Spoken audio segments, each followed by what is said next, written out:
ربك لشديد صدق الله العظيم وصدق رسوله النبي الكريم الأمين قال الله تبارك وتعالى في شان حبيبه مخبرا وآمرا إن الله وملائكته يصلون على النبي يا أيها الذين آمنوا صلوا عليه وسلموا تسليما۔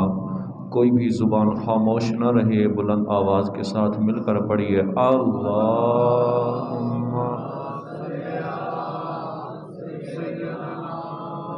محمد وعلى آل سيدنا محمد وأصحاب سيدنا محمد وبارك وسلم عليه الصلاة والسلام عليك يا سيدي يا رسول الله وعلى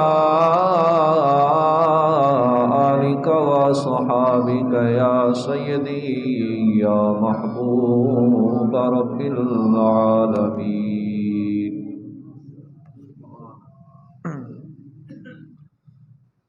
اللہ تبارک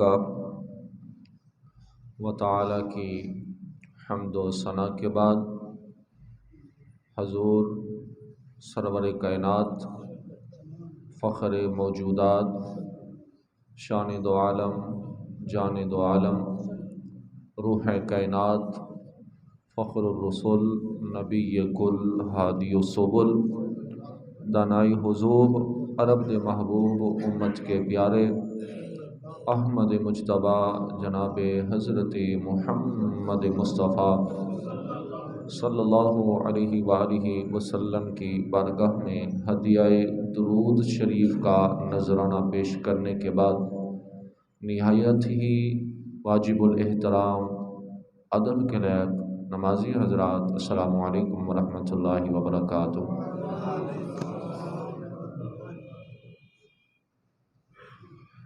خدا کا کروڑا ہاں شکر ہے کہ اس رب ذوالجلال نے آج پھر ہم سب کو جمعۃ المبارک کی ادائیگی کے لیے جمع فرمایا۔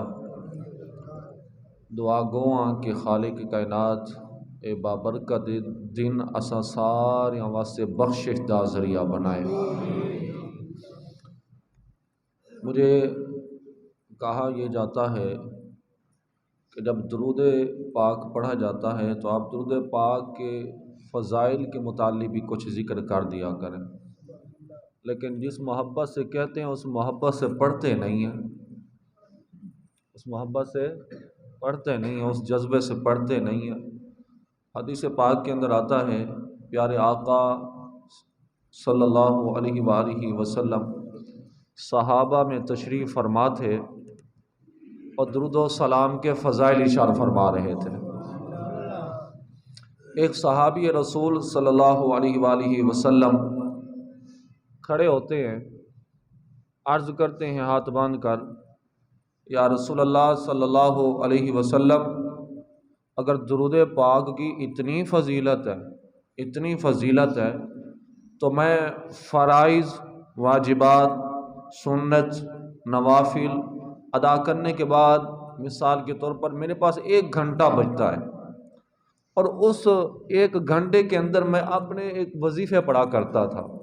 وظیفوں سے مراد جس طرح آپ میں سے کوئی پریشان ہو تو آپ چلے جائیں کسی عالم دین کے پاس یا کسی پیر صاحب کے پاس چلے جاتے ہیں کہ یہ پریشانی ہے تو وہ آپ کو وظیفہ بتا دیتے ہیں، یہ وظیفہ پڑھنا شروع کر دیں۔ بے روزگار ہے تو اس کی خواہش ہے کہ مجھے نوکری مل جائے تو وہ کوئی وظیفہ بتا دیتے ہیں کہ آپ یہ پڑھیں تو آپ کی اللہ تعالیٰ کرم فرمائے گا، نوکری کا اسباب پیدا ہو جائے گا۔ یا رزق میں بے برکتی ہے، برکت نہیں ہے تو کہتے ہیں یہ پڑھو تو اللہ تعالیٰ آپ کے رزق میں برکت عطا فرما دے گا۔ اسی طرح کوئی بھی مسئلہ ہو، یا بے اولاد ہے تو وہ وظیفے پڑھتے رہتے ہیں۔ یا رسول اللہ صلی اللہ علیہ وسلم تو میرے پاس 1 گھنٹہ بچتا ہے اور میں اس 1 گھنٹے میں اپنے وظیفے پڑھا کرتا تھا۔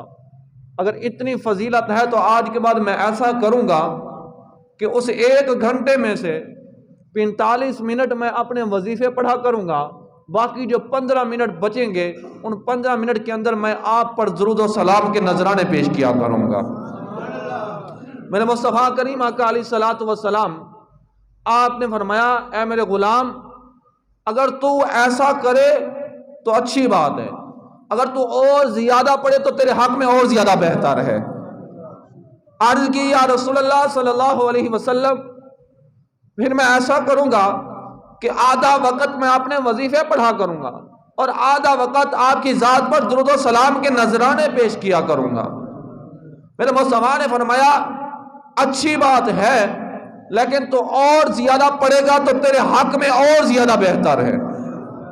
پھر عرض کی یا رسول اللہ صلی اللہ علیہ وسلم پھر میں ایسا کرتا ہوں 45 منٹ آپ کی ذات مبارکہ پر درود پاک پڑھوں گا، 15 منٹ میں اپنے وظیفے پڑھا کروں گا۔ میرے مصطفیٰ نے فرمایا اور زیادہ پڑھو گے تو تمہارے حق میں اور زیادہ بہتر ہے۔ عرض کی یا رسول اللہ پھر جتنا بھی میرے پاس وقت بچے گا میں آپ کی ذات مبارکہ پر درود و سلام کے نذرانے ہی پیش کرتا رہوں گا۔ اب سنیے گا اگلا جملہ، بیدار ہونا ہے آپ لوگوں کے لیے، میرے لیے، ہم سب کے لیے فائدے کی بات۔ میرا مصطفیٰ نے آگے کیا فرمایا؟ میرے مصطفیٰ نے فرمایا ہے میرے غلام اگر تو ایسا کرے گا کہ تیرے پاس جتنا بھی وقت بچے گا تو درود سلام پڑھتا رہے گا تو سن پھر میرے لیے، تیرے لیے یہ انعام کی بات ہوگی۔ تیری کوئی بھی پریشانی ہوگی، کسی بھی مصیبت کے اندر تو مبتلا ہوگا، کسی بھی مشکل میں ہوگا، زبان پر بعد میں آگی، پہلے وہ حل کر دی جائے گی، پہلے وہ حل کر دی جائے گی۔ کس کی برکت سے؟ کس کی برکت سے؟ درود پاک کی برکت سے۔ تو جتنا بھی وقت ملے آپ اپنے اس پریشانی کو سامنے رکھیں، پھر مصطفیٰ پر درود پاک کا نذرانہ پیش کرتے ہیں، آپ کی وہ پریشانی دور ہوتی جائے گی۔ اچھا قربان جائیں، یہ تو انعام ملے گا اس دنیا میں، ہمیں درود پاک کا انعام ملے گا کہاں پر؟ دنیا میں۔ تو پھر سوال یہ ہے مولا اس درود پاک پڑھنے سے ہمیں آخرت میں کیا ملے گا؟ توجہ کرنی ہے، آخرت میں کیا ملے گا؟ درود پاک پڑھنے سے آخرت میں ہمیں کیا صلہ ملے گا؟ توجہ کرنی ہے۔ تو اس کے متعلق بھی آپ لوگوں کو پیاری بات سنا دیتا ہوں۔ دیکھیں آپ تمام دوست ہیں بیٹھے ہوئے ہیں، آپ میں سے کسی کی خواہش ہے، ہر کسی کی یہ انسانی فطرت ہے، ہر کسی کی ایک خواہش ہوتی ہے۔ کیا خواہش ہوتی ہے؟ میں بڑا آدمی بن جاؤں، میں مالدار بن جاؤں، لوگ دیکھیں تو کہیں او اتنا بڑا آدمی۔ اور اگر آپ میں سے کوئی الیکشن میں کھڑا ہو جاتا ہے، آپ میں سے کوئی الیکشن میں کھڑا ہو جاتا ہے، ایم این اے کی سیٹ پر یا ایم پی اے کی یا وزیر اعظم کی کسی بھی سیٹ پر کھڑے ہو جاتا ہے، مثال کے طور پر مثال دے رہا ہوں سمجھانے کے لیے، اگر اسی یو سی میں ایک بندہ کھڑا ہو جاتا ہے ایم این اے کی سیٹ پر، اب وہ الیکشن لڑتا ہے، تھا عام بندہ، الیکشن لڑا اور جیت گیا، اب وہ اس کا سٹیٹس بڑا ہو جائے گا نا، بندہ بڑا بن جائے گا۔ اب اس کی کیا خواہش ہوگی؟ کیا کہ میرے ساتھ وہی بندے بیٹھیں جو میرے لیول کے ہوں، وہی بندے بیٹھیں جو میرے لیول کے ہوں، کیونکہ بہت کم ہوتا ہے جب انسان کے پاس مال اور دولت آ جاتی ہے نا تو پھر نیچے والے طبقے کو کوئی نہیں دیکھتا، وہ پھر اوپر جانے کی کوشش کرتا ہے اور اوپر، کیونکہ اللہ نے فرمایا کہ انسان ہے ہی ناشکرا، میں اس کو جتنا دیتا ہوں یہ پھر بھی ناشکرا ہی رہتا ہے۔ مال آ گیا، بنگلہ آ گیا، کہتا ہے اب گاڑی ہو، گاڑی آگے پھر کہتا ہے 2 بنگلے ہو، 2 آگے پھر 3 ہو، 3 ہو 4 ہو، انسان کی حسرت ختم ہی نہیں ہوتی، کبھی حسرت ختم نہیں، انسان ہے ہی ناشکرا۔ اور جو شکر کرتا ہے پھر اللہ رب العزت کیا فرماتا ہے؟ ان شکرتم لازیدنکم، تم شکر کرو گے میں تمہارے اس شکر کے بدلے میں تمہاری ہر چیز کو بڑھاتا جاؤں گا۔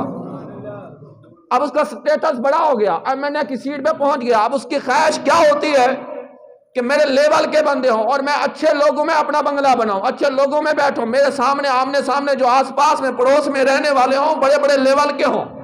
لیکن قربان جائیں مصطفیٰ کی ذات پر، میرے مصطفیٰ نے یہ قید نہیں لگائی کہ جنت میں میرا پڑوسی بننے کے لیے تمہارے پاس نبوت کا تاج ہونا ضروری ہے، میرے مصطفیٰ نے یہ قید نہیں لگائی۔ میرے مصطفیٰ نے یہ بھی نہیں کہا کہ جنت میں میرا پڑوسی بننے کے لیے جو ہے تمہارے پاس مال اور دولت ہونا چاہیے۔ کیوں؟ رب کے بعد سب سے بزرگ ہستی ہے وہ آقا قاضی کملی والے ہیں، اور تمام خزانوں کی چابیاں میرے مصطفیٰ کے پاس ہیں، تمام خزانوں کی چابیاں میرے مصطفیٰ کے پاس ہیں۔ اور میرے مصطفیٰ نے یہ قید نہیں لگائی کہ مال اور دولت ہوگی تو جنت کے اندر میرے پڑوسی بنو گے، نہیں۔ تو کیا کہا میرے مصطفیٰ نے؟ فرمایا میرا غلام ادنا سا بھی کیوں نہ ہو، ادنا سا کیوں نہ ہو، اگر میرا پڑوسی بننا چاہتے ہو تو پھر کیا فرمایا؟ فرمایا دنیا میں مجھ پر ذات درود سلام کے نذرانے پیش کرتے رہو کثرت کے ساتھ، جنت کے اندر رب تمہیں میرا پڑوس عطا فرما دے گا۔ جنت کے اندر یہ سودا کتنا سستا ہے، ہاں جی۔ ہم ساری زندگی عبادات کرتے رہیں، ہم ساری زندگی جو کچھ کرتے رہیں، لیکن وہ شاید مقام نہ پا سکے جو مصطفیٰ پر درود پاک پڑھنے کی وجہ سے پا سکتے ہیں۔ کہ اس سے بڑھ کر اعزاز کی بات اور کیا ہو سکتی ہے کہ مصطفیٰ کا قرب ہمیں نصیب ہو جائے گا، پڑوس نصیب ہو جائے گا۔ تو اس لیے جتنا بھی وقت ملے مصطفیٰ کی ذات پر درود و سلام کے نذرانے پیش کرتے رہا کریں۔ اچھا یہاں پر ایک اور مزید بات عرض کرتا چلوں۔ ہاں میں حیران ہوتا ہوں، توجہ کرنی ہے۔ ہم دعویٰ کرتے ہیں ہم عاشق رسول ہیں، یہ دعویٰ ہے نا، ہم عاشق رسول الحمدللہ ہیں، گھبرانا نہیں ہے، تسی پریشان نہ ہو گیا پتہ نہیں کیڑی گل لے کے بہ گئے ہیں ہم عاشق رسول۔ لیکن کیا عاشق رسول ہونے کے باوجود بھی ہم نے وہ کام کیے ہیں عشق والے کام کیے ہیں؟ ارے وہ عشق کیا عشق کہ جو ہمیں موبائل ٹچ سے اٹھا کر مصلی پہ نہ لا سکا، وہ اس عشق کا کیا فائدہ کہ جو عشق ہمیں جو ہے ماں بہنوں کو ٹی ویوں ڈراموں سے اٹھا کر مصلی پہ نہ لا سکا، وہ اس عشق کا ہم کریں گے کیا؟ اور معذرت کے ساتھ ربیع الاول آتے ہیں نا، ربیع الاول کے اندر ہم کیا کرتے ہیں؟ مصطفیٰ کے نالین پاک جو ہوتے ہیں نا، اپنی دستار پہ بھی سجا لیتے ہیں، سینے پہ بھی سجا لیتے ہیں، ہاں جی، کپڑوں پہ لگا لیتے ہیں، سارا کچھ کر لیتے ہیں۔ کیوں جی؟ کہتے ہیں ہمیں عشق ہے مصطفیٰ سے، نالین پاک سے۔ میں نے کہا ٹھیک ہے، عشق ہے، عشق کرنا بھی چاہیے، مصطفیٰ کے نالین پاک سے عشق ہے۔ ایک سوال میرا ہے، وہ میرے مصطفیٰ نے جو نالین پاک کے جسم کے کس حصے میں ڈالے؟ پاؤں میں۔ جاگ رہے ہو جی؟ کس حصے میں ڈالے؟ پاؤں میں۔ اس کو ہم نے سر کا تاج بنایا۔ میں نے کہا ٹھیک ہے یہ عشق کا جذبہ ہے، لیکن جو پاؤں میں چیز تھی اس کو تو ہم نے سر کا تاج بنایا، جو چہرے پہ تھی وہ گلیوں میں نالیوں میں ہم نے بہا دی ہیں، وہ تو ہم نے گلیوں میں بہا دی ہیں۔ یہ کیسا عشق ہے؟ یہ کیسا ہم دعویٰ کر رہے ہیں کہ ہم عاشق رسول ہیں؟ نالان پاک کو سر پہ سجایا اور چہرے کی چیز کو ہم نے نالیوں میں بہایا، یہ عشق ہے ہمارا؟ ہم اس چیز کا دعویٰ کرتے ہیں ہم عاشق رسول ہیں۔ لہذا یہ میں بات سمجھ گئے داڑھی کے حوالے سے، معذرت کے ساتھ میں ہاتھ جوڑ کر گزارش کروں گا، ہمارے معاشرے کے اندر یہ بات عام ہے، نوجوان طبقہ ہے نا، وہ کہتے ہیں جی داڑھی نہیں رکھنی علی، ساڈا بیاہ نہیں ہویا، اس واسطے اسی علی داڑھی، بیاہ ہوئے گا تو پھر رکھ لیں گے۔ میں نے کہا کیوں؟ جواب یہ آتا ہے جی داڑھی رکھیں تو کوئی رشتہ نہیں دیتا۔ اور میں نے کہا جو مصطفیٰ کی سنت کے ساتھ وفادار نہیں ہے وہ تیرے ساتھ وفادار کیسے بن سکتا ہے؟ جو سنت رسول کو دیکھ کر تمہیں رشتہ نہیں دے رہا، وہ تیرے گھر میں آ کر تیرے گھر کو کیسے آباد کرے گی؟ سنت رسول دیکھو، دیکھ کر، اور چہرے پر جو داڑھی ہو نا انسان کو کئی برائیوں سے روک دیتی ہے۔ آپ دیکھتے ہیں نا معاشرے کے اندر کوئی غلط کام کر رہا ہو نا تو دوسرا بندہ چل رہا ہو کہتا ہے ویخ تو منہ تے داڑھی رکھ کے کس طرح کا کام کر رہے ہیں، یہ حیا ہے۔ اسے بتایا جا رہا ہے کہ تیرے چہرے پہ سنت رسول، حالانکہ یہ کہنا نہیں چاہیے اس طرح کہنا، کیونکہ اس کے عمل کے ساتھ اس کی داڑھی کو کوئی قصور نہیں، لیکن ساتھ اس کی تربیت بھی تو کرا رہی ہے داڑھی، اصلاح تو کرا رہی ہے یہی داڑھی۔ تو ہم اس داڑھی کا کیا کرتے ہیں؟ ہم اس کو گلیوں میں مارے۔ اس لیے یہ کیوں میں یہ بات کر رہا ہوں، ممبر رسول پہ بیٹھے ہیں نا جتنے بھی علماء دین ہیں، معذرت کے ساتھ ہماری یہ ذمہ داری بنتی ہے ہم حق بیان کریں۔ ہم نے حق نہ بیان کیا، کل قیامت جو تم لوگوں سے پوچھنے سے پہلے ہم سے پوچھا جائے گا، ہمیں کٹہرے میں کھڑا کیا جائے گا، ہم سے پوچھا جائے گا کیا کہ اس لوٹی ہوئی امت میں جس چیز کی ضرورت تھی اس کو بیان کیوں نہیں کیا گیا تھا؟ اور یہ بھی حقیقت ہے۔ کیا حقیقت ہے؟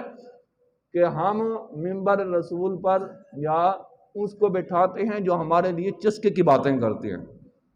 ایسا ہے نا جی، چسکے والے کو ہم جگت بازی اور جگت بازی والے انہوں آج کل پروموٹ کر دے ہو نا، انہوں نے سنن دا جی انہوں سنن دا بڑا ہی مزہ ہے اور بڑا ہی سواد آندا ہے، کیوں اے ہساندا بھی ہے، جگتا بھی کردا ہے، ایک دوسرے سے گلاں بھی کردا ہے، سانوں بڑا لطف ہے۔ اور میں نے کہا تم مزے کے لیے یہاں پر آ کر بیٹھے یا مصطفیٰ کا دین سیکھنے کے لیے آیا ہے؟ بڑی عجیب بات ہے۔ اور میرے مصطفیٰ نے جگت بازی جو کرتے ہیں، سننے والے، بتانے والے، کرنے والے، دونوں پر لعنت فرمائی ہے، خدا کی لعنت برسی ہے ایسے لوگوں پر۔ اور جس کو رب عزت دے تو اس کے لیے مذاق اڑانے کی کوشش کرتا ہے۔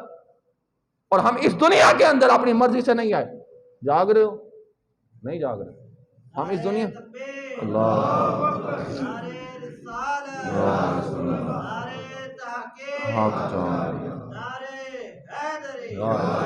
اچھا ہم اس دنیا میں اپنی مرضی سے آئے ہیں؟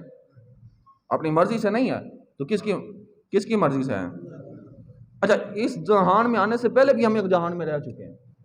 اس جہان میں آنے سے پہلے بھی ہم ایک جہان میں رہ چکے ہیں. اس کے بعد یہ جہان، پھر اس کے بعد ایک اور جہان ہے، پھر اس کے بعد ایک اور جہان ہے، پھر اس کے بعد ایک اور جہان ہے، پھر اس کے بعد ایک اور جہان ہے.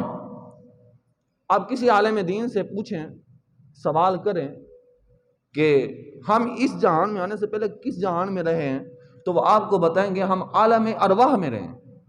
ہمارا جو نقوش اول بنا ہے وہ عالم ارواح میں بنا ہے. کون سا؟ روحوں کی دنیا میں. پھر اس کے بعد یہ دنیا ہے، اس کو کہتے ہیں عالم شہادت یا عالم دنیا. اس کے بعد ایک اور جہان ہے، اس کو کیا کہتے ہیں؟ عالم برزخ، قبر کی دنیا، جہاں ہمارے اہل و عیال بھی چلے گئے. عالم برزخ. پھر عالم برزخ سے آگے جو جہان ہے وہ عالم قیامت ہے. عالم قیامت کے آگے جو جہان ہے، جو دنیا ہے، وہ ہے یا تو جنت یا عالم جنت یا عالم جہنم. ہم عالم جنت میں جائیں گے یا عالم جہنم میں جائیں گے. ارے یہ سارے جو جہان ہیں جن کا میں نے ذکر کیا قرآن حدیث کی روشنی میں، یہ سارے جہان ہم گزار کے آ رہے ہیں. ہم مٹے کہاں پہ ہیں؟ ایک جہان سے دوسرے جہان میں ہم منتقل، ہم مٹے کہاں پہ ہیں؟ سوال یہ ہوتا ہے، کہتے ہیں نا جی جب بندہ مرتا ہے، مرنے کے بعد مٹ جاتا ہے، بندہ مٹ جاتا ہے، ختم ہو جاتا ہے، مٹی ہو جاتا ہے. نہیں، ایسا نہیں ہے. ہم ایک جہان سے دوسرے جہان میں جاتے ہیں. اس جہان کے بعد کون سا جہان آئے گا؟ عالم برزخ. اور برزخ کا معنی کیا ہے؟ پردہ، پردے کا جہان ہے. اب قبر میں ڈالا گیا، اوپر مٹی ڈال گئی، یہ پردہ ہے. اب سوال یہ ہے، جو کہتے ہیں قبر کے اندر بعد میں بندہ مٹی ہوتا ہے، نہیں سنتے، نہیں جانتے، نہیں پہچانتے. اور میں نے کہا عجیب بات ہے، برزخ کا معنی ہی پردہ ہے. اگر پردہ تو وہاں پر لگایا جاتا ہے جہاں کچھ موجود ہو، اور کچھ موجود نہ ہوتا تو پردہ لگانے کی ضرورت کیا تھی؟ ہاں جی، پردہ لگانے کی ضرورت ہی کیا تھی اگر کچھ موجود نہ ہوتا؟ تو پھر اس کے بعد پھر ہم نے اٹھنا ہے، پھر قیامت میں جانا ہے، پھر اس کے بعد حساب و کتاب ہونے. حساب و کتاب ہونے کے بعد پھر جو جنتی ہوگا جنت میں، پھر جو جہنمی ہوگا جہنم میں اندر جائے گا. تو یہ جہان ہے جو منتقل کرتے ہیں ہمیں. اور نبی علیہ الصلوۃ والسلام نے فرمایا موت جو ہے نا، موت یہ ایک پل ہے جو یار کو یار سے ملا دیتی ہے. موت ایک پل ہے جو یار کو یار سے ملا دیتی ہے. کون سی پل ہے یہ؟ پل کون سی ہے جانتے ہیں آپ؟ کیڑی ہے؟ باٹی کیڑی بنی ہوتے ہیں، جڑی میٹرو والی بنی ہو؟ نہیں، پل صراط. کیڑی؟ پل صراط. اس سے مراد پل صراط ہے. اور وہ پل صراط کیسی ہے؟ ایسی پل نہیں ہے کہ جس طرح سڑکوں کے اوپر پلیں بنی ہوتی ہیں، نہروں کے اوپر بنی ہوتی ہیں، دریاؤں کے اوپر بنی ہوتی ہیں. تلوار سے تیز ہے، تلوار سے تیز ہے، بال سے باریک ہے، اور ہے بھی ترچھی. جس طرح ہم یہ سیڑھی لیں نا، دیوار کے ساتھ لگا دیتے ہیں اوپر چڑھنے کے لیے، اسی طرح وہ بھی ترچھی ہے، اور ہے بھی اندھیرے میں، ہے بھی اندھیرے میں. اب اس پل کو کون کراس کر سکتا ہے؟ تصور کریں ذرا. اندھیرے میں ہے، بال سے باریک ہے، تلوار سے تیز ہے بھی ترچھی، اس کو کون کراس کرے گا؟ تو کیا ہم نے اس پل کی تیاری کی ہے؟ جس پل سے ہم نے گزرنا ہے، اس پل کے اندھیرے میں ہے، تو وہ روشن کیسے ہوگی؟ نیکیوں کے اعمال، جو ہمارے نیک اعمال ہیں اس کے ذریعے سے وہ روشن ہو جائے گی. ہمارے نیک اعمال کے ذریعے سے وہ روشن ہوگی. ترچھی ہے، اس کی پریکٹس دیکھیں نا. ہمارے ہاں معاشرے کے اندر کچھ لوگ ایسے ہوتے ہیں جو ایک کرتب دکھاتے ہیں، رسوں پر چلتے ہیں، رسوں پر چل کے دکھاتے ہیں لوگوں کو، یہ ان کا کرتب ہے، وہ کرتے ہیں. اچھا وہ ایسے نہیں سو کر اٹھے تو اور چلنا شروع کر دیا، اس کے پیچھے ان کی کئی دنوں کی محنت ہوتی ہے، کئی سالوں کی بھی لگ جاتی ہے، کئی سالوں کی بھی محنت ہو جاتی ہے، کئی ماہ کی بھی محنت ہوتی ہے، تب جا کر وہ اس رسے پر چلنا شروع ہو جاتے ہیں. تو یہ جو پل ہے، اس پل کے اوپر جب ہم نے چلنا ہے تو اس کی پریکٹس کیسے کرنی ہے؟ علماء، صوفیاء، اولیاء، مفسرین، محدثین اس کا جواب کیا دیتے ہیں کہ اس کی ہم نے پریکٹس کیسے کرنی ہے؟ وہ کہتے ہیں کہ اس غفلت والی دنیا سے، اس بے حیائی کی دنیا سے، اس بغیرت دنیا سے اور فلم و ڈراموں والی دنیا سے، گانے باجے والی دنیا سے اپنے آپ کو نکال کر مصطفیٰ کی شریعت پر چلنے والا جو ہوتا ہے وہ پل صراط کی پریکٹس کر رہا ہوتا ہے، پل صراط کی وہ پریکٹس کر رہا ہوتا ہے۔ تو ایمان سے بتائیں، ہم نے فلمیں چھوڑی، بے حیا لوگوں کو چھوڑا، جو بے غیرت سے مراد یہ کہ جن کے اندر غیرت نہیں ہوتی، ان کو چھوڑا۔ غیرت کن کے اندر نہیں ہوتی؟ جو خدا اور اس کے مصطفیٰ کو بھول بیٹھے ہوتے ہیں، ان کے اندر غیرت نہیں ہوتی۔ غیرت جو ہے انسان کو احساس دلاتی ہے، جن کے اندر غیرت نہیں ہوگی وہ کوئی احساس نہیں کرے گا۔ آگے باپ ہے، بھائی ہے، بہن ہے، جو بھی ہے، وہ اپنی نفسیاتی خواہشات کو پورا کرتا ہی جائے گا، اس کے لیے جو کچھ اسے کرنا پڑے گا۔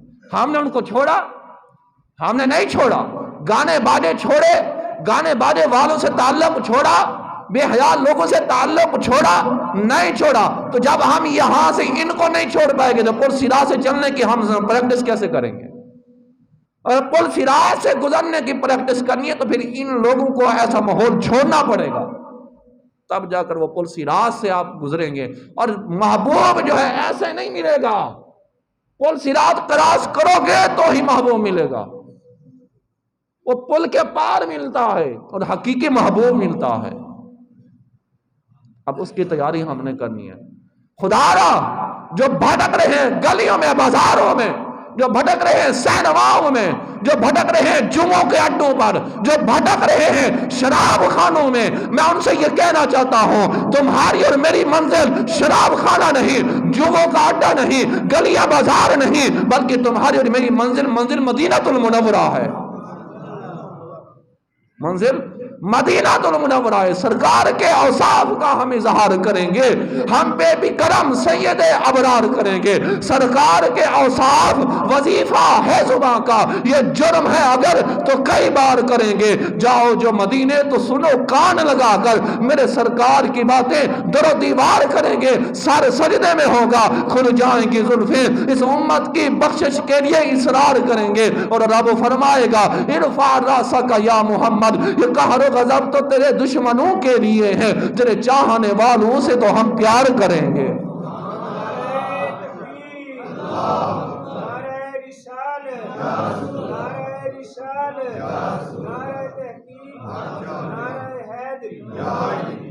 اس لیے یارو اس آقا کے غلام بنو جتنا بننے کا حق ہے، پھر دیکھو تمہیں کیا کچھ ملتا ہے۔ زندگی میں سکون ہوگا، روحانی قلبی سکون ملے گا۔ آج ہمیں سکون کیوں نہیں میسر؟ اتنا کچھ کمانے کے بعد بھی رات کو نیند نہ آئے تو پھر اس کمائی کا کیا فائدہ؟ اس کمائی کا کیا فائدہ؟ اتنا کچھ کما لیا، رات کو نیند بھی نہیں آ رہی، تو نیند کب آئے گی؟ جب مصطفیٰ کے سچے غلام بن جائیں گے، سکون تب آئے گا۔ مال اور دولت میں سکون کبھی نہیں رکھا، یاد رکھنا۔ ہاں ایک شرط میں سکون ہے، مال اور دولت کمایا اور اس کو رب کی راہ میں دیا، آپ کو سکون ملے گا۔ آپ کبھی بھی دیتے ہیں نا، اللہ کی راہ میں دینے والے ہیں ماشاءاللہ سے، آپ دینا تو آپ کو اسی وقت ایک آپ پر کیفیت طاری ہوتی ہے، آپ کے ایک دل کو سکون ملتا ہے کہ خدا اللہ تیرا شکر ہے، تو نے اپنی رحمت سے مجھے توفیق دی کہ میں نے تیری راہ میں دیا۔ تو وہ ایک جو قلبی روحانی ہوتی ہے، قلبی سکون ہوتا ہے، اس سے اندازہ ہوتا ہے کہ رب نے اس کا خیرات صدقات اپنی بارگاہ میں قبول فرما لیا ہے۔ یہ علامات ہوتی ہیں۔ تو آج دیکھیں نا ہمارے اس معاشرے کے اندر کیا ہو رہا ہے، یہ ہے تو ہماری مائیں بہنیں نا، یہ وہ نعرہ لگا دی نا میرا جسم میری مرضی کا، یہ میرے خیال میں پیچھے بھی جو ہے نا یہ اب دوبارہ شروع ہو گیا یہ ڈرامہ کہ میرا جسم میری مرضی کے نعرے لگ رہے ہیں۔ وہ کون ہے جو نعرہ لگا رہی ہے؟ مسلمانوں کی بچیاں ہیں نا، نام تو مسلمانوں والے ہیں، کام تو نہیں ہے مسلمانوں والے۔ وہ نعرہ لگا رہی ہے میرا جسم میری مرضی، اور میں نے کہا تو غلط ہے۔ میں حیران ہوں ان ماؤں پر، انہوں نے بھی تو ان کو پیدا کیا تھا، تو کیا ان کے کانوں میں محمد عربی اور اس کے رب کا جو ہے فرمان نہیں سنایا تھا؟ نہیں گیا تھا؟ ان کے کانوں میں اذانیں نہیں دی گئی؟ آج وہ نعرے لگا رہی ہیں تو اس میں ذمہ دار ان کے ماں باپ ہیں، اہل و عیال ہیں۔ اگر وہ ان کی تربیت کرتے تو آج یہ نعرہ نہ لگاتی۔ ارے نادان، تمہیں پتہ نہیں ہے جسم تو تیرا ہے، مرضی رب کی اور مدینے والے کی چلتی ہے، ہماری مرضی نہیں چلتی، کیونکہ ہم اس دنیا میں اپنی مرضی سے بھی نہیں ہے، تو اس دنیا سے اپنی مرضی سے جانا ہی نہیں ہے، تو جب ہم آئے اس دنیا سے اپنی مرضی سے نہیں تو ہم جائیں گے بھی اپنی مرضی سے نہیں، تو ہمارے جسم پر اپنی مرضی کیسے چل سکتی ہے؟ اور ان کا نعرہ کیا ہے؟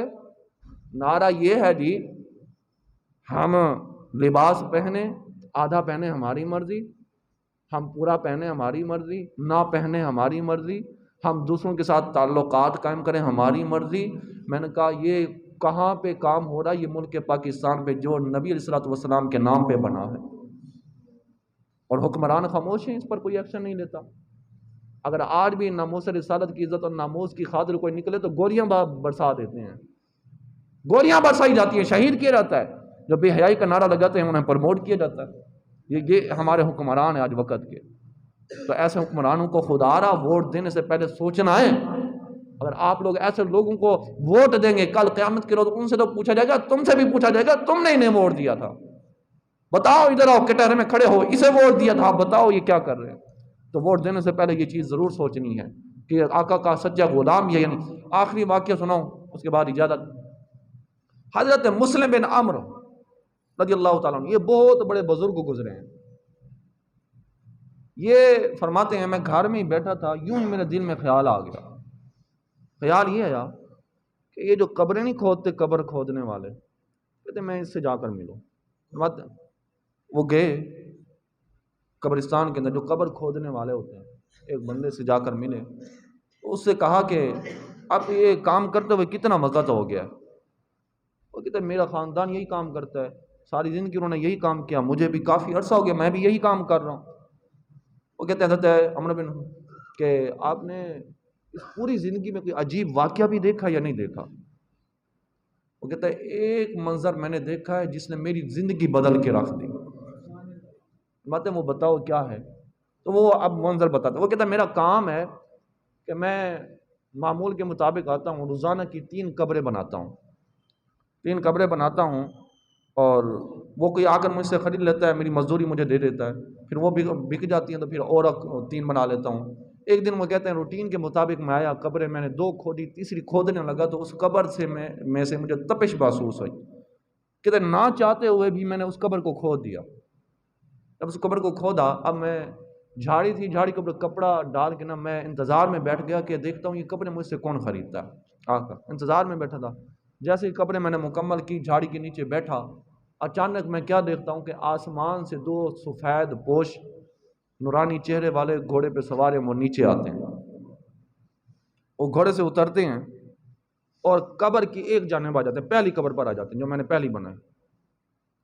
ایک کہتا ہے لکھو، دوسرا کہتا ہے کیا لکھوں؟ پہلا کہتا ہے لکھو جو اس قبر کے اندر آنے والا ہوگا نا، اس کی قبر کو 12 میل لمبا اور 12 میل چوڑا کر دیا جائے گا۔ اس نے بتایا، اس نے لکھا، پھر دوسری قبر پر آ جاتے ہیں۔ ایک کہتا ہے لکھو، دوسرا کہتا ہے کیا لکھوں؟ وہ کہتا ہے لکھو اس قبر کے اندر جو آنے والا ہوگا اس کی قبر کو تا حد نگاہ، جہاں تک اس کی نگاہ جائے گی وہاں تک چاروں طرف وسیع کر دیا جائے گا۔ اب تیسری قبر پر وہ کہتا ہے ایک کہتا ہے لکھو، دوسرا کہتا ہے کیا لکھوں؟ وہ کہتا ہے اس قبر میں جو آنے والا ہے، توجہ کرنی ہے، میری طرف دیکھنا ہے، اس قبر میں جو آنے والا ہے اس کی قبر کو اتنا کر دیا جائے گا، اتنا فاصلہ ہوگا انگوٹھا اور شہادت کی انگلی کے درمیان، اور میں کہ یعنی اس کی قبر کو مزید تنگ کر دیا جائے گا، اتنا فاصلہ ہوگا۔ اگر اس نے کہا اور اس نے لکھا، اب وہ اسی گھوڑے پر سوار ہوتے ہیں، غائب ہو جاتے ہیں۔ سارا منظر میں نے اپنی آنکھوں سے دیکھا، میں انتظار میں تھا، یہ تو انہوں نے کہہ دیا۔ کہتے مجھے شک پڑ گیا تھا اس وقت کہ یہ حقیقت جو ہے نا ان کے اعمال کے حساب سے ہی ہے۔ خیر وہ کہتے ہیں وہ میں نے دیکھا کہ ایک جنازہ آتا ہے اور اس جنازے کے ساتھ چند بندے ہیں، 4 وہ ہیں جنہوں نے 4 پہی کو اٹھایا اور 4 اور ہیں ساتھ، اس سے زیادہ بندے ہی نہیں ہیں۔ انہوں نے آ کر مجھ سے وہ پہلی قبر خریدی جو 12 میل لمبی اور 12 میل چوڑی تھی۔ تو کہتے میں نے ان سے پوچھا کہ بھائی یہ اس جنازے کے ساتھ بندے اتنے کم کیوں ہیں؟ اب ان کے جواب سنیے گا، وہ کیا کہتے ہیں؟ وہ کہتے ہیں ان کے ساتھ بندے اس لیے کم ہیں کہ یہ بیچارہ جو فوت ہونے والا ہے یہ غریب تھا بہت زیادہ، اس کی غربت کو دیکھ کر لوگوں نے ان کے جنازے میں شرکت نہیں کی۔ آج یہی ہوتا ہے نا کہ غریب ہے تو غربت ہے، غریب نے 80 ویکھا ویکھی جنازے پڑھتے ہیں، رب کی رضا کی خاطر کوئی نہیں پڑھتا۔ وہ ہمارے جنازے میں آئے تھے تو ہم ہی ان کے جنازے میں جائیں، وہ بھی آیا تھا وہ بھی آیا تھا، رب کی رضا کہاں گئی بیچ میں؟ جنازہ تو ہوتا رب کی رضا کی خاطر ہے، تو پھر ہم تو دیکھا دیکھی میں جنازے پڑھتے ہیں، رب کی رضا نہیں۔ وہ کہتے ہیں اس کی غربت کو دیکھ کر لوگوں نے اس کے جنازے میں شرکت نہیں کی۔ یہ اتنا غریب تھا، اتنا غریب تھا کہ اس کے کفن دفن کا بھی ہم خود اہتمام کر رہے ہیں۔ پھر وہ کہتے ہیں، میں نے ان سے پوچھا اچھا بتاؤ یہ اپنے اعمال کے حساب سے کیسا تھا؟ وہ کہتے ہیں کہ مالی اعتبار سے تو یہ غریب تھا، رب کے سجدہ کرنے میں یہ غریب نہیں تھا۔ کہ میں سمجھ گیا اس کی قبر کو جو 12 میل لمبا اور 12 میل چوڑا کر دیا گیا ہے، یہ رب کو راضی کر کے آ رہا ہے۔ المختصر دوسری قبر خریدنے کے لیے اس جنازے نے بھی وہ کہتے ہیں مجھے حیران کر دیا۔ کیا؟ میں دیکھتا ہوں کہ اس جنازے کے ساتھ صرف 4 بندے جنہوں نے 4 پہی کو اٹھایا ہوا ہے۔ میں نے ان سے پوچھ لیا بھائی اس جنازے میں اتنے کم بندے کیوں، اس کی کیا وجہ ہے؟ وہ کہتے ہیں بھائی ہم بھی نہیں جانتے یہ بندہ کون ہے، مرا ہوا ہم نے پایا ہے، مسافر تھا، مرا ہوا ہم نے پایا، تو اس کا کفن دفن کا علامات سے ہمیں پتہ لگا مسلمان ہے، کفن دفن کا بھی ہم نے اہتمام کیا ہے، اور یہ جو مزدوری ہے یہ قبر ہے ہم اپنے پیسوں سے خرید کے اس کو دفن کر رہے ہیں۔ وہ کہتا ہے میں نے اپنی مزدوری اسے جو ہے نا واپس کر دی، اور میں نے کہا تم نہیں جانتے اسے میں بتاتا ہوں یہ کون ہے۔ کہا کون ہے؟ کہا یہ وہ بندہ ہے کہ جس کی قبر کو تا حد نگاہ کشادہ کر دیا گیا ہے۔ یہ کوئی عام بندہ نہیں بلکہ اللہ کا سچا ولی ہے، اللہ کا سچا ولی ہے۔ یہ تو وہ بھی المختصر وہ بھی ہو گیا۔ اب تیسری قبر جس کی قبر کو تنگ کر دیا گیا اور اتنا فاصلہ ہے، وہ جنازہ آتا ہے، اور اس جنازے میں کہتے ہیں تا حد نگاہ ہجوم ہی ہجوم ہے، لوگوں کو لوگ ہی لوگ موجود ہیں اس جنازے میں۔ اس میں MNA MP وڈیرے چودھری ملک سارے کے سارے موجود، اتنا بڑا جنازہ۔ انہوں نے آ کر وہ مجھ سے قبر خریدی۔ کون سی قبر؟ وہی قبر خریدی جس کو مزید تنگ کر دیا گیا تھا۔ وہ کہتے ہیں میں ایک بندے کو سائڈ پہ لے کے گیا اور میں نے کہا یہ کس کا جنازہ ہے؟ تو جواب یہ آتا ہے کہ یہ فلاں MNA تھا، اس کی بیوی کا جنازہ ہے۔ کہتے ہیں میں نے اس سے پوچھا بتاؤ یہ اپنے اعمال کے حساب سے کیسی تھی؟ کہا نہ پوچھئے، کہا بتائیے تو صحیح۔ کہا اپنے اعمال کے حساب سے یہ ٹھیک نہیں تھی، اس کے پاس مال اور دولت تو بے شمار تھا، یہ بے حیا لوگوں کے ساتھ اپنا تعلق قائم کرتی تھی، ناچ گانے والوں کے ساتھ رہتی تھی، بے حیا لوگوں کو اپنے گھر میں بلایا کرتی تھی، بن کر سمر کر سج کر گھر سے باہر نکلا کرتی تھی، بازار میں جایا کرتی تھی۔ وہ فرماتے ہیں میں سمجھ گیا یہاں پر جو آنے والے ہوتے ہیں وہ دولت لے کر نہیں آتے، بلکہ یہاں پر دولت کام نہیں آئے گی بلکہ اس کے اعمال کام آئیں گے، اس کے اپنے ذاتی اعمال کام آئیں گے، دولت کام نہیں آئے گی۔ اس لیے میرے عزیز دوستو یاد رکھو کہ ہم نے بھی ایک دن مر جانا ہے۔ میں نے بذات خود یہ محاسبہ اپنا کرنا ہے کہ کیا ہم وہ اعمال کر رہے ہیں کہ جو ہمیں قبر کے اندر جا کر ہماری قبر کو وسیع کر دے؟ کوئی قبر کے اندر نہیں آئے گا، ہر کسی نے اکیلے اکیلے جانا ہے، اور کیا ہوگا ان قریب آخر میں کیا ہوگا کہ وہی اپنے جو ہوں گے اوپر مٹی ڈال کے آ جائیں گے، دیکھیں گے کہیں سوراخ باقی تو نہیں رہ گیا۔ تو پھر اس قبر کی تیاری کرو، فکر آخرت کرو، آگے رمضان شریف آ رہا ہے اس کی بھی تیاری کرو۔ دعائے خالق کائنات ہم سب کو اسی بابرکت محفل کے صدقے معاف فرمائے اور ہماری بخشش فرمائے۔ توبہ